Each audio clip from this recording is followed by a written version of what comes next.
오늘 여러분들의 얼굴 보니까 다 천사 같으신데요. 날개는 어디다 두고 오셨어요? 저희는 이제 6장, 사도행전 6장에 이렇게 왔습니다. 이번 주, 다음 주, 그 다음 주까지가 제가 스데반에 대한 이야기를 3주에 걸쳐서 하겠습니다. 다음 주는 이제 7장에 있는 두 내용이 스데반이 설교하는 그런 내용을 가지고 2주 동안 하고, 오늘은 스데반의 죽음에 대해서 여러분들과 함께 나누려고 합니다. 혹시 오늘 예배드리러 오신 분들 중에 스데반이 누군지 모르시는 분, 제가 볼 때는 거의 다 잘 아실 것 같은데요. 최초의 기독교 순교자죠. 돌에 맞아 순교했던 기독교 순교자입니다.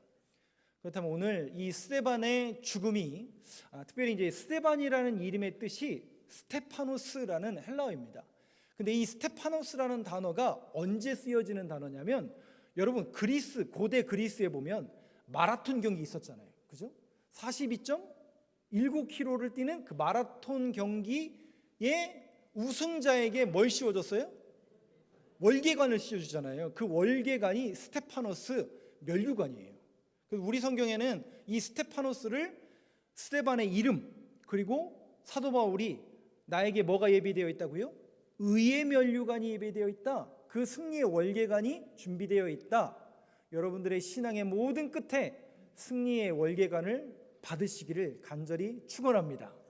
여러분들이 신앙생활 열심히 하시다가 하나님 앞에 서서 하나님께서 주시는 그 승리의 면류관을 받아야죠. 성경에 기록되어 있습니다.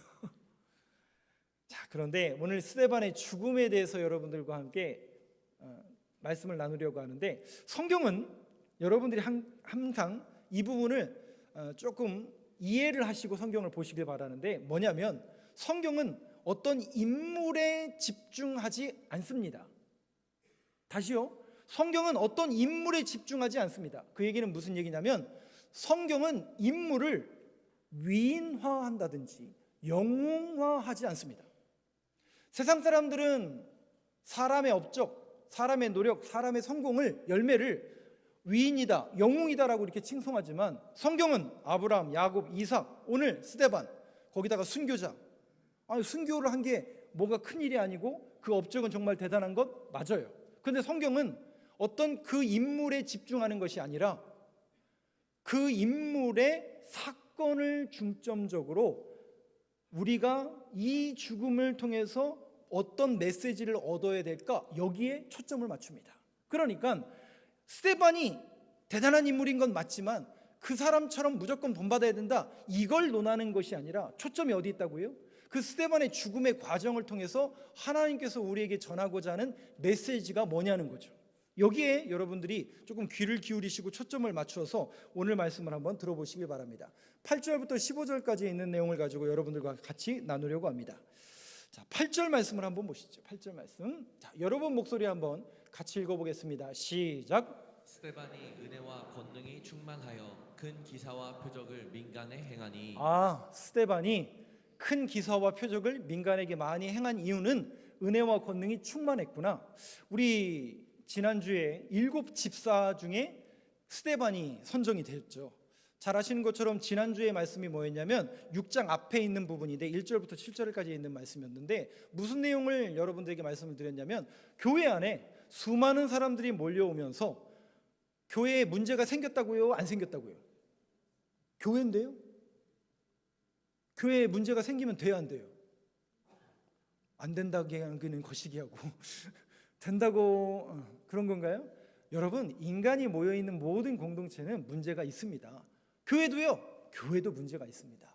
문제는 뭐냐면 그 문제를 하나님의 은혜로 해결하는 집단이 있는 반면 그 문제가 커져서 갈등으로 분리되는 그런 공동체만 있을 뿐입니다.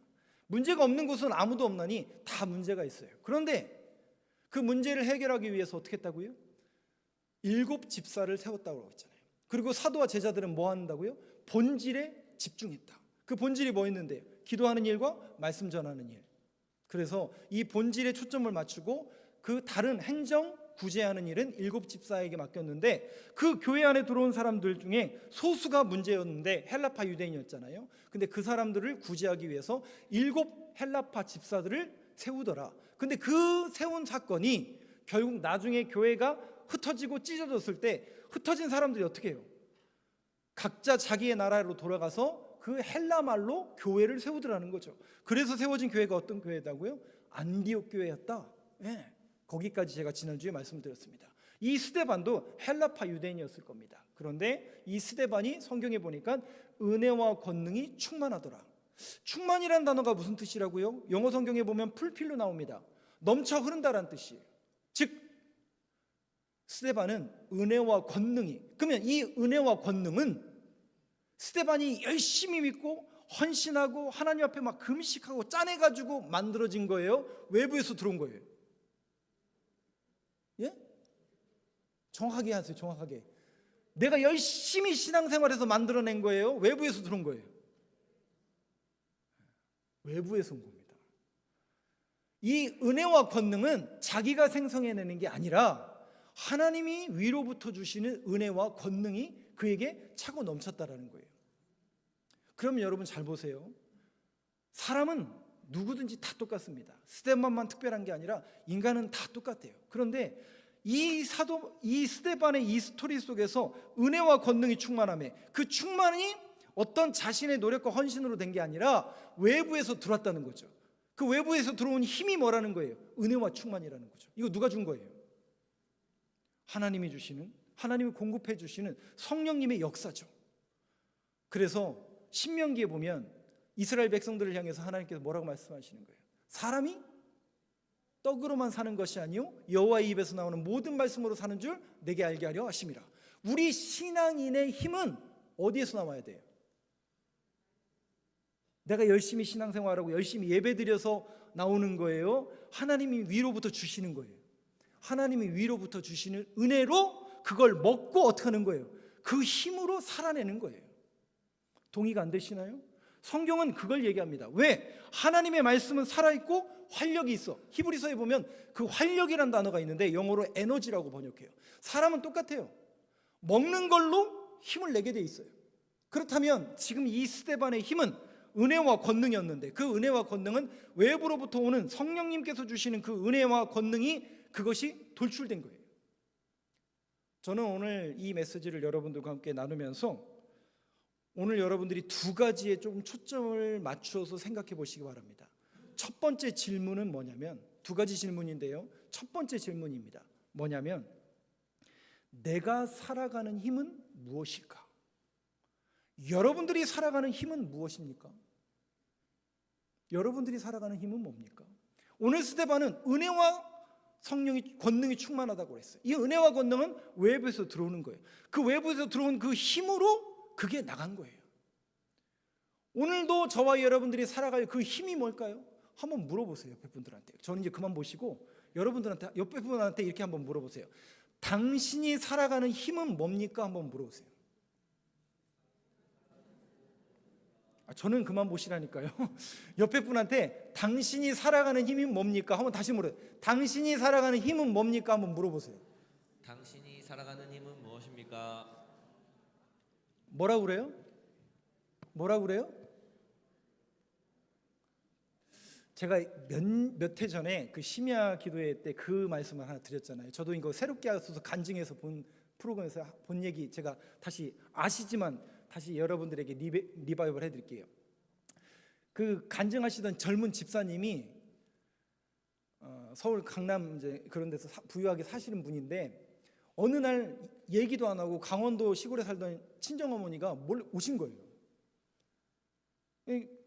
늦지막하게 퇴근해서 갔더니 엄마가 와 있는 거죠. 친정어머니가 오랜만에 와 계신 거죠. 얘기도 안 하고 오신 거예요. 근데 자녀 둘이 이제 늦게 이제 학원 갔다가 이렇게 오고 아직 남편은 오지 않았고 늦지막하게 같이 이제 네 명이서 이제 저녁을 해 먹고 이제 보통 여러분 저녁 먹고 뭐 해요? 저녁 먹고 뭐 해요? 근데 이 어머니가 오랜만에 오셨는데 어머니가 믿음이 좋으신 분이 교회 다니시는 분이신데 권사님이신데 야 우리 오랜만에 이렇게 밥도 같이 먹었는데 예배 드리자. 놀라지 마시고요. 우리의 삶 속에 늘 있어야 되는 얘기입니다. 밥도 먹었으니 오랜만에 같이 이제 가정 예배를 드리자 이렇게 된 거예요. 가정 예배를 이렇게 드리는데 어머니가 열심히 이제 자녀들과 그 딸을 위해서 기도하셨겠죠. 그러더니 그 딸이 졸고 있었나 봐요. 등짝을 딱 한 대 때리신 거예요. 등짝을 한 대 딱 때리시면서 야 하나님이 주시는 힘으로 살아라. 이렇게 기도하시대요. 뭐라고 기도했다고요? 하나님이 주시는 힘으로 살아라. 아이고 우리 엄마 왜 이렇게 힘이 좋아가지고 왜 이렇게 세게 때려? 안찰이 아닙니다. 근데 신기한 게 뭐냐면 이 집사님이 생리통을 계속 앓고 지내는 분인데 엄마한테 등짝을 한 대 딱 맞으니까 생리통의 고통이 사라지더래요. 참 신기하다. 우리 엄마가 기도를 열심히 하시는 분이니까 용한 분이구나. 뭐 그렇게 이제 마무리가 되고 이제 어머니가 피곤하다고 해서 이제 방에 들어가신 거예요. 그럼 다음 날이 됐는데 딸이 이제 엄마를 깨우러 들어갔겠죠. 어머니가 돌아가신 거예요. 돌아가신 거예요. 그럼 여러분 한번 생각해 보세요. 이 딸의 어머니가 나를 향한 유언이 뭐였을까요? 예? 하나님의 힘으로 살아라. 사랑하는 성도 여러분, 여러분들의 모든 삶의 힘은 그 힘이 되길 간절히 소망합니다. 그래서 대답을 해주세요. 옆에 분한테 이렇게 대답해 보시죠. 하나님의 주시는 힘으로 삽니다. 한번 인사하시죠. 하나님이 주시는 힘으로 살아갑니다. 이게 우리 신앙인들의 모습이 되어야 됩니다. 여러분, 스데반 그 예수님의 제자들이 계속 붙잡히잖아요. 근데 그들이 신앙을 포기합니까? 안 합니까? 왜 그럴까요? 가치관이 다른 거예요. 세상이 주는 가치관과 세상이 주는 힘은 돈, 재력, 권력, 능력, 위치. 조금만 없어지고 조금만 내려오면 내가 그 자리를 어떻게 올라갔는데, 내가 그걸 어떻게 모았는데 얼마나 아까워요. 여러분 헌금 드리실 때 아까워요, 안 아까워요? 라고 제가 물어본다면 거시기 하시겠지만 어떤 분은 안 아까운 분이 있어요. 왜 그럴까요? 가치관이 다르기 때문에 그래요. 가치관이 다르기 때문에 그래요. 우리는 더 이상, 그러니까 제가 말씀드렸잖아요. 이게 영적인 문제이기 때문에 그래요. 그런 고백과 믿음이 있는 사람들은 하나님 앞에 그렇게 할 수 있는 거예요. 그렇다고 해서 하나님은 못한다고 너 안 돼, 너 구원에서 탈락 이러지 않으신다니까요. 하나님은 기다리세요. 그러니까 걱정 마시고 여러분들이 잘 붙어 계시면 그날이 반드시 오게 될 줄로 믿습니다. 그 힘으로 우리가 살아가야 되고 스데반과 제자들이 그렇게 했다는 거죠. 그러니까 그 힘이 외부로부터 오는 그 힘, 은혜와 권능이 충만하니까 그게 삐져나오는 거예요. 9절 한번 볼까요? 9절 말씀 같이 읽겠습니다. 좀 기네요. 9절을 제가 읽고 10절을 여러분들이 읽어주시면 감사하겠습니다. 9절을 제가 먼저 읽겠습니다. 이른바 자유민들, 즉 구레네인, 알렉산드리아인, 길리기아와 아시아에서 온 사람들의 회당에서 어떤 자들이 일어나 스데반과 더불어 논쟁할세. 스데반이 지혜와 성령으로 말함을 그들이 능히 당하지 못하여. 자, 말씀을 잠깐만 띄워놔 주세요. 조금 설명이 필요합니다. 여기 보니까 자유민들이라고 번역을 했어요. 이건 유대인들, 지금 가나안 땅에 사는 유대인들을 말하는 게 아니라 지금 명절이 되어서 절기가 되어서 외국에서 살던 디아스포라 유대인들이 오순절을 지키기 위해서 온 헬라파 유대인들이에요. 다 기독교인은 아니겠죠. 유대교인이지만 외국에서 살던 유대교인들이죠. 그 사람들이 이 시대 속에서 자유민이라는 시민권을 취득했던 역사적 사실이 있어요. 그게 뭐냐면 외국에서 뿔뿔이 살던 사람들 중에 로마 정부에 혁혁한 공을 세운 거나 세금을 잘 낸 사람들에게 시민권을 부여하는 자유시민을 허락한 적이 있어요. 그게 역사적으로 보면 폼페이우스라는 사람이 한 그 법령이에요. 이 폼페이우스가 어디 나오냐면 로마에 가보면 로마 밑에 보면은 폼페이라는 도시가 있잖아요. 베수비오 화산에 의해서 잿더미가 된 그 폼페이라는 동네 이름이 이 폼페이우스라는 황제는 아니에요. 이 사람에 의해서 만들어진 도시인데 이 사람이 자유민 허락한 적이 있어요. 그러니까 유대 땅에 살던 유대인들에게 허락한 게 아니라 외국에 살던 헬라파 유대인들이 자유민 시민권을 얻은 사람들, 그러니까 이 사람들은 유대인이지만 외국에 사는 우리로 말하면 제일교포, 재미교포 이렇게 되는 거예요. 그 사람들이 명절을 지키기 온 사람들이에요. 그래서 구레네인, 알렉산드레인, 길리기아, 아시아, 여긴 터키죠. 터키에서 온 사람들이 회당에서 스데반과 논쟁을 한대요. 이 얘기는 무슨 얘기냐면 유대인들은 흩어지잖아요. 흩어져서 외국에서 사면 10명의 가정만 있어도 같은 유대인 10명의 가정만 있으면 꼭 회당을 만들게 되어 있습니다.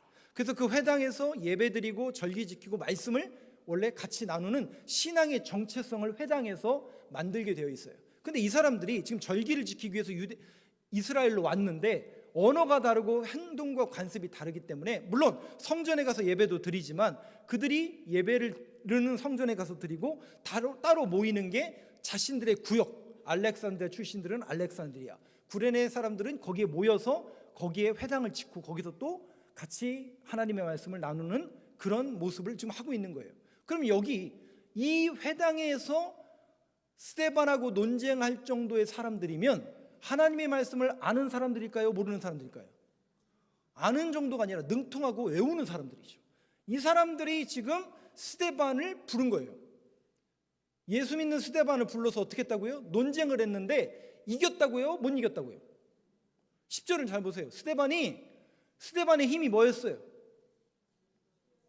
성령이 그 안에 있고 하나님의 그 권능이 그 안에 있으니 지혜와 성령으로 말함을 그들이 능히 당하지 못하며. 자, 이 구절은 이미 우리 주님이 말씀하신 내용이에요. 마태복음 10장을 한번 열어주실까요? 이미 주님이 예언하신 말씀이 그대로 이루어지고 있는 거예요. 19절 20절 저하고 교독해 보겠습니다. 너희를 넘겨줄 때에 어떻게 또는 무엇을 말할까 염려하지 말라. 그때 너희에게 할 말을 주시리니, 말하는 이는 너희가 아니라 너희 속에 말씀하시는 이 곧 너희 아버지의 성령이시니. 그러니까 우리가 성령 충만해야 되는 이유는 단순히 뭔가 뜨거워지고 뭔가 이게 아니라 성령의 기능이 뭐예요? 성령의 기능이 뭐예요? 우리 안에 들어오셔서 역사하신다라는 그 기능, 펑션이 뭐냐고요? 하나님의 말씀을 생각나게 하시는 거예요. 요한복음 14장 26절을 보여주시죠. 제가 외우라고 그랬잖아요. 이 말씀 같이 한번 읽어보겠습니다. 시작. 보혜사 곧 아버지께서 내 이름으로 보내실 성령 그가 너희에게 모든 것을 가르치고 내가 너희에게 말한 모든 것을 생각나게 하리라. 그러니 여러분 당해낼 수가 있어요, 없어요? 못 당해내는 거예요. 성령님이 역사하시니까 그 말씀이 생각나니까. 그러니까 여러분 이 마태복음 10장 19절 20절 요한복음 14장 26절의 말씀을 여러분들이 믿으신다면 우리가 신앙인으로서 성령과 하나님의 말씀을 붙들고 담대히 나아갈 수 있어요, 없어요? 있죠. 두려워할 필요가 없어요. 왜? 성령님이 생각나게 하신다고 그랬거든요. 그럴 때가 있잖아요. 신앙인으로서 내가 그 길을 가야 되나 말아야 되나 심한 갈등 속에서 결국 그래도 내가 목사인데, 그래도 내가 교회 다니는 사람인데 라고 선택을 했어요. 그러면 세상 사람들이 야, 너 참 대단하다, 너 참 믿음 좋다 이러던가요? 웃기고 있네. 이러지 않아요? 그럼 뭐 특별한다고 교회 다니는 사람들은 왜 유별나게 그러냐? 오히려 조롱과 모욕을 들을 때가 한두 번이 아닙니다. 근데 여러분 잘 보세요. 그렇게 조롱과 모욕을 들었음에도 불구하고 기분은 좋거든요. 뭔가 다르거든요. 왜 그럴까요? 여러분도 모르는 사이에 믿음이 안에 자리 잡았고 성령이 말하게 하시고 그 선택을 할 수 있는 용기를 주셨기 때문에 그렇게 할 수 있었던 거예요. 그러니까 심령이 충만한 거예요. 기분 나쁘지가 않아요. 용기가 생겨요. 오히려 담대하게 그 길에 갈 수 있는 거예요. 사람들은 그걸 보면서 깜짝 놀랄 거예요. 뭐지? 뜨끔할 겁니다. 그러면서 귀를 기울이고 주목하게 될 겁니다. 성령님이 함께 하신다라는 그런 믿음의 고백을 가진 사람들은 그렇게 갈 수 있고, 이 말씀과 마태복음과 요한복음에 있는 이 예언의 말씀은 우리에게 주시는 말씀이기 때문에 그 말씀을 붙든다면 담대히 우리가 신앙인으로서 살아갈 수 있게 될 줄로 믿습니다. 11절 13절 11절 한번 보시죠. 그런데 문제는 뭐냐? 능히 이겼다고요? 못 이겼다고요? 못 이겼잖아요. 그러면 스데반한테 협조해야 되는 게 정상이잖아요. 아니 논쟁에서 졌으면 이 사람한테 이 사람이 논쟁에서 졌으니까 저 사람의 말을 들어야겠다, 이게 정상일 텐데 결과가 어떻게 되는가 한번 보시죠. 11절 12절 저하고 교독하겠습니다. 사람들을 매수하여 말하게 하되 이 사람이 모세와 하나님을 모독하는 말을 하는 것을 우리가 들었노라 하게 하고 백성과 장로와 서기관들을 충동시켜 와서 잡아가지고 공회에 이르러.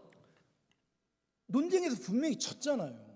능히 이길 수 없었단 말이죠. 그러면 설득당하고 그 사람들이 올 줄 알았는데 어떻게 한다고요? 세상에 사람들을 매수하여 말하게 하되 속여서 말하게 한다는 거예요. 돈을 줘가지고 사람을 속여서 이 사람이 모세와 하나님을 모독하는 말을 하는 것을 우리가 들었노라고. 하나님을 모독한 적이 언제 있어요, 스데반이? 그런데 거짓으로 사람을 매수해서. 그러니까 여러분 보세요. 이게 영적인 싸움이라고 제가 말씀드렸잖아요. 그러니까 싫은 거예요. 뭔가 진리를 붙들고 하나님의 뜻을 이루는 그런 사람들이 죄송해요, 그냥 꼴이 보기 싫은 거예요. 그냥 싫은 거예요. 왜 그러냐? 그러니까 이해하려고 하지 마시고 논리적으로 해석하려고 하지 마세요. 여러분들이 성경을 믿으신다면 성경을 보세요. 이 사람들이 이해가 되지 않아요. 논쟁에서 졌으면 설득되고 합리적으로 이 사람 돌아가는 게 정상일 텐데 안 와요. 오히려 더 반대하고 적극적으로 그 사람을 오히려 모독합니다. 이 사건을 여러분들이 잘 보시는 거죠. 그러면서 12절, 백성과 장로와 서기관들을 충동시켜 와서 잡아가지고 공회에 이르러. 오히려 스데반을 잡아서 논쟁에서 졌는데 오히려 그 사람을 모독하고 매수해서 그 사람을 잡아서 공회에 이릅니다. 13절 한번 볼까요?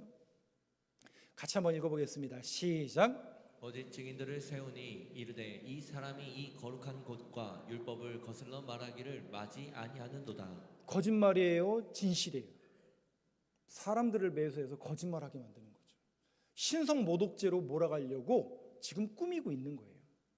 14절 한번 볼까요? 그래서 결국 이 스데반이 어떤 죄목으로 신성 모독죄로 몰리게 되느냐, 이 14절 말씀 때문에 그렇습니다. 한번 같이 읽어보겠습니다. 시작. 그의 말에 이 나사렛 예수가 이곳을 헐고 또 모세가 우리에게 전하여 준 규례를 고치겠다 함을 우리가 들었노라 하거늘. 두 가지 신성 모독죄를 부여합니다. 첫 번째가 뭐냐면 나사렛 예수가 이곳을 헐고, 지금 이제 아까 이방인 회당에 있다가 사람들을 매수해서 거짓 증거하는 사람들을 매수해서 공회로, 즉 종교회의가 있는 예루살렘 공회로 끌고 온 거예요. 성전으로 끌고 온 거예요. 그 성전에서 뭐라고 얘기하냐면 이 성전을 누가 헌다고 그랬어요? 예수님이 헌다고 하지 않았느냐? 이거를 거론하기 시작하는 거예요. 그러면 여러분, 우리 성경에 예수님이 성전을 헌다는 얘기가 있어요, 없어요? 있어요, 없어요? 정확하게 하세요. 어디예요? 요한복음에 써 있습니다. 보여주실까요? 저하고 19절 20절을 교독해 보겠습니다. 예수님이 하신 말씀이에요. 예수께서 대답하여 이르시되 너희가 이 성전을 헐라 내가 사흘 동안에 일으키리라. 유대인들이 이르되 이 성전은 46년 동안에 지었거늘 내가 3일 동안에 일으키겠느냐. 야, 이 헤롯 성전을 짓는데 46년 걸렸는데 어떻게 네가 그거를 헐겠냐? 그리고 어떻게 3일 만에 일으키겠느냐? 이 얘기는 여러분 무슨 얘기예요? 물리적으로 표면적으로 진짜 성전을 헐겠다는 얘기예요? 아니잖아요. 21절 보여주실까요? 같이 읽어보겠습니다. 시작. 헛된 자기 육체를 가리켜 말씀하신 그러니까 이게 것이라. 무슨 얘기라는 거예요? 이 성전을 헐라는 것은 눈에 보이는 성전을 헐라는 게 아니라, 즉 너희들이 이곳에 와서 만민이 기도하는 집을 뭘로 만들었다고요? 토굴의 소굴로 만들지 않았느냐. 이 성전에서 하나님을 예배하고 하나님 앞에 영광을 드려야 되는 이곳이 우상단지가, 예레미야가 이사야가 외쳤던 것처럼 그 성전 하나님께서 헐어버리겠다, 말라기는 문을 닫아버리겠다라고 하지 않느냐. 그 얘기를 지금 하고 있는 거예요. 그러면서 자기 육체, 결국 우리를 구원하고 그 모든 죄를 씻기 위해서 예수 그리스도께서 이 땅에 오셨고 죽으셨고 부활하셨고 영생의 길을 열어주셨다라는 그 말씀을 하신 거라는 거죠. 이거를 그들은 곡해하고 오해했다라는 거죠. 두 번째, 14절을 다시 한번 보여주시겠어요? 두 번째 죄목은 뭐였냐? 첫 번째가 예수가 이곳을 헐고 오해했다라고 말씀드렸죠. 두 번째, 모세가 우리에게 전하여 준 규례를 고치겠다 함을 우리가 들었노라. 모세가 우리에게 준 규례가 뭐예요? 율법이잖아요. 구약성경. 그러면 여러분, 예수님이 성전을 헐겠다고 말씀을 하셨어요. 그걸 이제 오해했다라고 말씀을 드렸는데, 두 번째, 모세가 우리에게 준 율법을 고치겠다고 하신 적이 있어요, 없어요? 우리 예수님이 오셔서 율법을 고치겠다고 한 적이 있어요, 없어요? 있는 것 같기도 하고 없는 것 같기도 하고 그런 건가요? 마태복음을 한번 보시죠. 5장 17절 같이 한번 읽어보겠습니다. 시작. 내가 율법이나 선지자를 폐하러 온 줄로 생각하지 말라. 폐하러 온 것이 아니요 완전하게 하려 함이라. 네, 주님은 고치러 온 적이 없어요. 그리고 율법이 소용없다, 필요 없다, 구약 성경 다 지워버려라 이렇게 얘기한 적 한 번도 없어요. 오히려 그것을 완전하게 하려 함이라. 그 구약에 오시라 약속하신 그 메시아, 너희들을 구원하기 위해서, 너희들의 그 모든 죄악을 구원하기 위해서 예수 그리스도 그분이 오셨다라는 거죠. 그게 완전함인 거예요.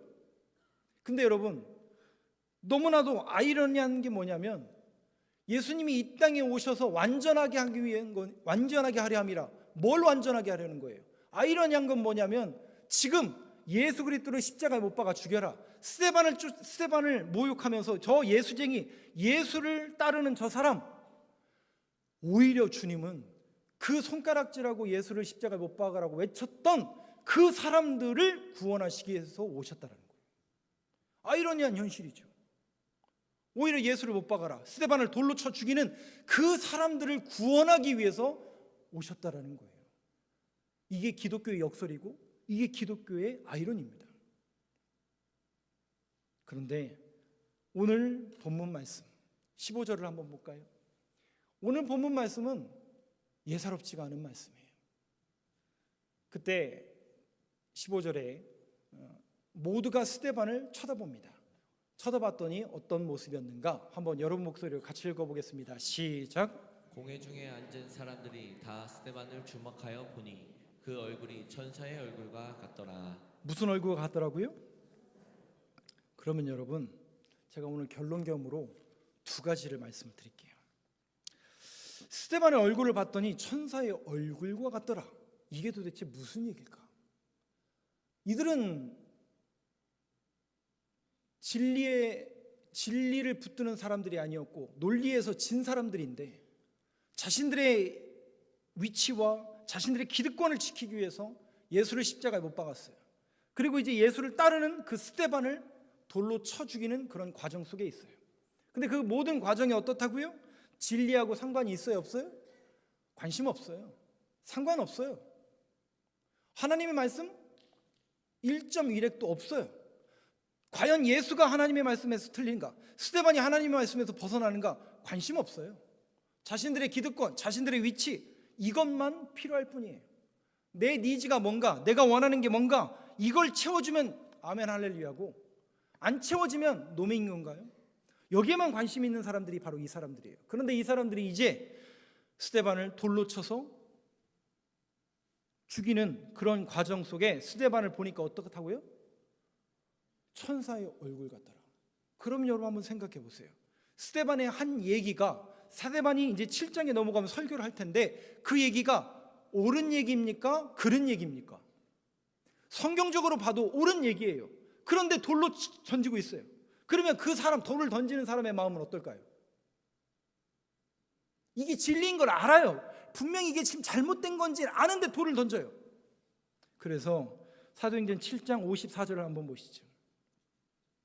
이들의 마음이 어떤지 한번 보세요. 같이 읽어보겠습니다. 시작. 이거예요, 여러분. 오히려 알아요. 이게 아닌 걸 안다니까요. 그러면서 돌 던져 죽이고 있는 거예요. 근데 천사의 얼굴과 같은 거예요. 이게 뭘까? 마음에 찔리는 거예요. 마음이 뜨끔한 거예요. 여러분, 적어도 여러분들이 생명이요, 길이요, 진리 되시는 예수 그리스도의 그 복음을 믿는 사람들이고 신앙인이라면 그 길을 묵직하게 살아가면 세상 사람들이 어떻게 한다고요? 얼씨구나 좋구나, 너 신앙생활 잘한다, 이러지 않는다고요. 죄송합니다. 교회 다니는 사람들은 왜 그러냐? 사회의 부정자 아니냐? 오늘 일부 때 보니까 대학생들이 몇 명 왔는데 요즘 대학교 문화가 뭐예요? 부어라 마셔라. 전부 그거 아니, 술 문화 아니에요? 축제 현장에 가보면 그냥 술 문화잖아요. 오늘 먹고 죽자, 그래서 스트레스가 풀려요? 근데 우리는 그럴 수가 없잖아요. 직장에서 우리는 그럴 수 없고 여러분들의 삶의 자리에서 우리는 그럴 수가 없잖아요. 왜? 진리를 붙드는 사람들이니까. 그러니까 그거를 안 하는 거예요. 안 먹는 거예요. 안 가는 거예요. 그래서 제가 말씀드렸잖아요. 사회의 부적응자들인가? 그런 소리 듣죠. 넌 왜 그러냐? 그런 얘기 우리 많이 듣죠. 근데 여러분, 그런 얘기를 하는 그 사람들이 그런 얘기를 하면서도 마음이 어떨까요? 정말 그게 믿어져서 그렇게 할까요? 죄송합니다. 그들도 마음속은 공허한 거예요. 이 공허함을 뭘로 채우는 거예요? 부어라 마셔라. 세상의 것으로 채우는 거예요. 채워도 공허한 거예요. 공허하니까 어찌할 바 몰라. 인간이라는 동물은 시간 남고 돈 남으면 뭐 한다고요? 하나님 앞에 감사 영광 올려드리는 게 아니라 쓸데없는 짓만 하더라고요. 자기 죽을 짓만 하더라고요. 근데 여러분들이 진리를 붙들고 성령 하나님을 붙드는 신앙인이라면 그 길을 묵묵히 걸어가는 거예요. 스데반처럼 그 길을 묵묵히 걸어가면 세상 사람들이 마음이 뜨끔하다고요. 뭐지? 왜 저러지? 처음에는 이상하게 생각해요. 그런데 점차 끌려오게 돼 있어요. 왜냐하면 인간이란 모든 동물은 뭐 하다고요? 공허해요. 마음이 있기 때문에 이 공허해요. 이 공허함을 채우기 위해서 돈, 재력, 권력, 능력으로 자꾸 채우는 거예요. 근데 그게 무너지는 순간이 온다고요. 그때 누굴 보게 되냐면 우리를 볼 거예요. 저와 여러분들을 보게 될 거예요. 쟤는 뭐지? 쟤는 나랑 똑같은 길을 걷는 사람인데 뭔가 다른데? 똑같은 문제인데 여러분들이 똑같은 환자로서 병실에 앉아 있을 때 사람들이 여러분들을 주목해 보잖아요. 그 병실에는 똑같은 환자들 아니에요? 근데 뭔가 다르잖아요. 우리는 뭐가 달라요? 하나님이 우리와 함께 하심을 믿는 사람들이잖아요. 처음에는 그게 이해가 되지 않죠. 근데 그 사람들이 점점 달려오게 돼 있어요. 그리고 그 공허함 속에서 그들은 우리에게 의문을 갖게 되고 궁금함을 갖게 되고 물어봅니다. 야, 너는 이상하다. 똑같이 아픈데 똑같이 힘든데 너는 얼굴에서 뭔가 다른 것 같다. 그게 뭘까요, 여러분? 그때 여러분들이 담대하게 전하시면 돼요. 나는 힘이 달라. 에너지가 달라. 내가 믿는 예수 그리스도의 힘으로 살아가는 사람이기 때문에 나는 너와 달라. 라고 담대하게 여러분들이 예수 그리스도를 선포하세요. 그러면 그 사람이 끌려올까요? 안 끌려올까요? 주목하여 보기 시작하고요. 마음속에 궁금함을 갖기 시작하고요. 결국 끌려오게 되어 있습니다. 우리가 세상의 유혹과 세상의 시련에 끌려가는 게 아니라 그들을 끌고 오는 거예요. 그때까지가 어려울 뿐이죠. 그런데 여러분들이 진리를 붙드는 사람들이라면 좁고 협착하여 가는 이가 적다 할지라도 진리를 붙드는 사람들이라면 반드시 세상이 주목하게 되어 있어요. 그리고 여러분들의 얼굴을 꼭 보게 되어 있어요. 두 번째죠. 얼굴을 보게 되어 있다니까요. 오늘도 저는 이제 주일날 저 앞에 나가서 인사하잖아요. 그럼 제가 여러분들을 인사할 때 오늘 우리 장로님이 이런 옷을 입고 오고 이런 가방을 들고 오고 이거 보려고 제가 저 앞에 나가는 건가요? 복장 검사하려고? 아닙니다. 죄송하지만 여러분들의 얼굴을 보려고 나가는 거예요. 과연 여러분들의 얼굴이 어떨까? 간절히 원하고 바라기는 설령 여러분들이 삶 속에 지치고 걱정과 염려로 인해서 이런 얼굴로 마치 죄인을 신문하는 검사 같은 얼굴로 여러분들이 하나님 앞에 나아온다 할지라도 여러분들이 이 자리 복된 자리라는 사실을 믿고 그 복된 메시지를 여러분들이 들으셨다면 어떻게 나가야 될까요? 저 문 밖을 어떻게 나가야 될까요? 여러분 적어도 오늘 메시지를 제대로 들으신 분이라면 여러분 얼굴이 어떻게 되어 있어야 될까요? 그러니까 내 힘으로 하려고 하면 그게 잘 안 돼요. 근데 여러분들이 오늘도 하나님 앞에 나오셨잖아요. 하나님 앞에 마음속으로 기도하세요. 하나님, 내 걱정, 근심, 두려움이 있습니다. 근데 오늘도 말씀을 들었는데 목사님이 자꾸 가스라이팅을 하네요. 내 힘으로 살지 말래요. 세상적인 가치관으로 살지 말래요. 저게 무슨 말인지 잘 모르겠어요. 그런데 하나님 살아계시잖아요. 히브리서에 보니까 하나님의 말씀은 살아있고 활력이 있어, 에너지가 있다고 하는데 그 에너지를 저에게 공급해 주세요. 여러분 그렇게 기도하시면 하나님께서 여러분들의 얼굴의 표정을 바꿔줄 줄로 믿습니다. 검사 같은 얼굴로 왔다 할지라도 여러분들이 돌아가실 때는 스데반처럼 천사와 같은 얼굴로 돌아갈 수 있는 저와 여러분 되시길 간절히 소망합니다. 그래서 우리 신앙인들은 무슨 힘으로 살아야 된다고요? 하나님이 주시는 힘. 두 번째 질문은 뭐냐면 그 천사 같은 얼굴을 하려면 얼굴에 쓰여 있잖아요. 뭐가 쓰여요? 내가 지금 걱정하고 있는 거, 내가 지금 집중하고 있는 게 뭔가가 얼굴에 쓰여져 있어요. 안 그런가요? 쓰여져 있다고요. 제가 몇 해 전에, 마지막에 이게 몇 해 전에 갤러리아 백화점 저 앞에를 이렇게 부목사 시절에 이렇게 운행을 하면서 지나가는데, 그때 제가 뭐에 집중하고 있었냐면, 제가 운동을 좀 좋아했잖아요. 족구에 집중을 하고 있었어요. 그래서 목사님들하고 족구하러 다니고 유튜브로 막 족구를 엄청 열심히 보고 족구에 집중할 때였어요. 근데 이게 지나가는데 플랜카드가 이렇게 써 있더라고요. 강력히 족구합니다. 뭐라고 써 있다고요? 여러분, 사람은 어떻습니까? 내가 뭔가에 집중하고 있으면 뭐만 보여요? 강력히 촉구합니다가 강력히 족구합니다로 보이더라고요. 세상에, 이 목사가 할 일이에요 이게? 자, 여러분, 우리가 본질을 잃어버리지 마시고 오늘 두 가지 질문입니다. 내가 살아갈 힘은 무엇인가? 그리고 내가 지금 무엇에 집중하고 있는가? 여러분, 우리가 크리스마스 성탄절이 다가왔잖아요. 대림절이라는 것은 예수님이 다시 오시는 것을 기다리는 겁니다. 간절히 원하고 바라기는 여러분들이 집중하는 그 모든 문제와 근원이 오직 예수 그리스도, 그분을 다시 한번 기다리는 그런 믿음의 고백을 가지고 집중하며 이 한 주도 살아내는 저와 여러분들의 모든 걸음이 되길 간절히 소망합니다.